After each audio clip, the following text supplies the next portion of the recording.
আসসালামু আলাইকুম ওরহমতুল্লাহি ওবরাকাতু।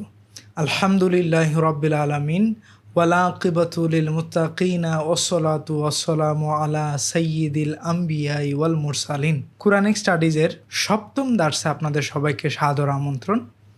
আজকে আমরা আলোচনা করব ওহী নিয়ে।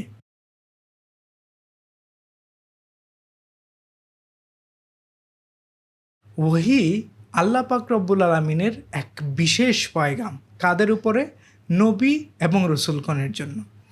এবং কুরআন কারিমে খুব স্পষ্ট করে বলা হয়েছে মানুষ এবং নবীগণের মধ্যে পার্থক্য হচ্ছে ওহী, এবং এই ওহীর দ্বারা আমরা নতুন নতুন সভ্যতা, সংস্কৃতি এবং পৃথিবীর একটা জাহিলিয়াত যুগ থেকে বলতে পারেন আপনি আধুনিক যুগে পদার্পণ করেছে এই ওহীর মাধ্যমে। যখনই নবীজি সাল্লাল্লাহু আলাইহি সাল্লামের কোনো কিছু প্রয়োজন হয়েছে তখনই ওহী নাজিল করে নবীজিকে অবহিত করা হয়েছে।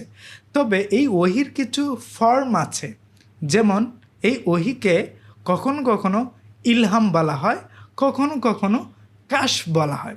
ইলহামটা কখন হয়? ওহী সব কিছু কিন্তু আল্লাহর পক্ষ থেকে, কিন্তু আল্লাহর পক্ষ থেকে সব বার্তা আসলেই ওহী হয় না।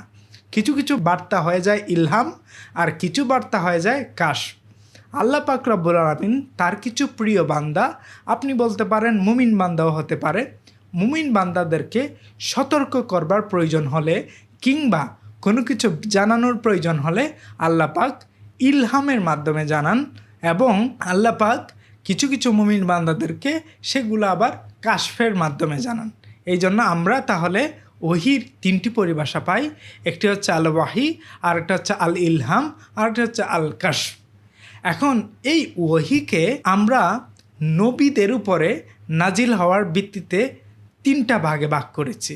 ভাগটা কি আমি করেছি? না, আল্লামা আনোয়ার শাহ কাশ্মীরি রাহিমাহুল্লাহ উনি ওহীকে তিনটা ভাগে ভাগ করেছেন।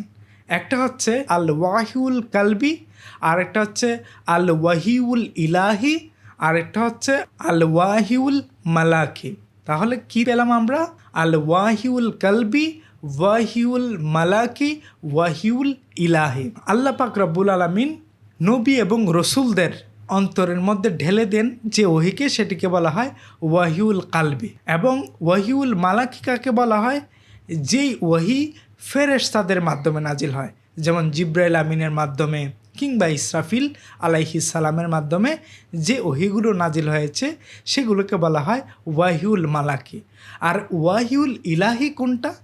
যে ওহী আল্লাহ পাক সরাসরি কালামের মাধ্যমে, কথার মাধ্যমে নবী এবং রসুলগণের উপর নাজিল করেন। যেমন মুসা আলাইহিস সালাম, তিনি আল্লাহর সাথে পাথরকে মাধ্যম বানিয়ে, পাহাড়কে মাধ্যম বানিয়ে, খেজুর গাছকে মাধ্যম বানিয়ে কথা বলেছেন। আমাদের নবীজি মিরাজে গিয়ে আল্লাহ পাকের সাথে কথা বলেছেন, এবং এগুলোকে বলা হয় কালামুল ইলাহি বা ওয়াহিউল ইলাহি। এছাড়াও আমরা কুরআনকে নাজিলের ভিত্তিতে ওহীকে দুইটা ভাগে ভাগ করতে পারি। একটা হচ্ছে আল ওয়াহিউল মাতলু, আল ওয়াহিউল গায়র মাতলু। এখন ওহী মাতলু কি? কুরআনুল কারিমকে আমরা বলতে পারি ওহী মাতলু, এবং হাদিসকে বলতে পারি ওহী গায়রে মাতলু। এবং এই হাদিসকে গায়রে মাতলু বলার কারণ কি?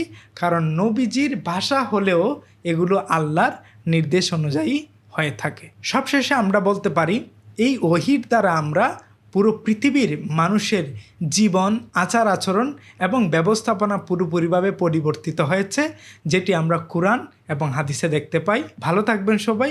আসসালামু আলাইকুম রহমতুল্লাহ।